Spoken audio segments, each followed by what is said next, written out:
Azizi yupo hospitalini anamuguza Devran. Devran bado hajapata fahamu. Azizi anamtafuta na kumsafisha huko, anaongea vitu vingi sana. Devran, naomba uamke. Nakukumbuka sana. Familia inakusubiri urudi nyumbani. Nakupenda sana Devran. Nakupenda Devran. Azizi nataka kusipa arudi tena kesho. Devran anapata fahamu. Azizi, bibi Azizi hakwamii Devran ameamka. Wazika nyingi. Vipi? Nipo hapa kwa muda gani sasa? Ni mwezi sasa. Devran akaomba Azizi aje kulala pembeni yake. Nimekumbuka sana. Asante Mungu upo hai. Nakupenda sana Devran. Bana, siku zikakata, Devran akaruhusiwa kwenda nyumbani. Devran anaanza kuhusu biashara yake na kulipiza kisasi kwa kilichotokea. Usijali, mambo yote yatakuwa sawa. Kwa sasa turudi nyumbani, tuzingatie kwanza afya yako. Huku Yusufu anajaribu kuongea na Zaliha kumfariji kwa msiba aliopata. Pia amemeza penzi, lakini Zaliha hataki kuwa na mahusiano na mtu yoyote. Sitaki tena. Kila wakati tunapojaribu kuwa kwenye mahusiano baya huwa kinatokea. Sitaki kuwa na mpenzi kwa sasa.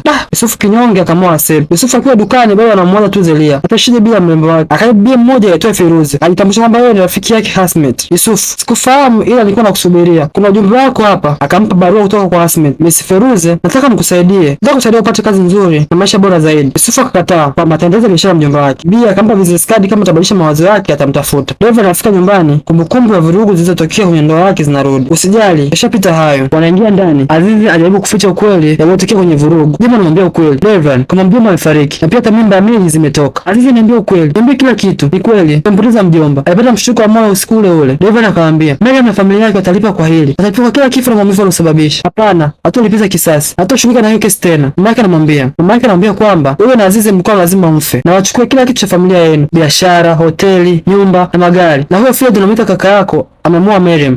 Na kwa sasa ndiye kiongozi mkuu wa ukoo. Kila mtu uko upande wake. Devran, hatuna chochote zaidi yetu sisi wenyewe. Tumepoteza kila kitu.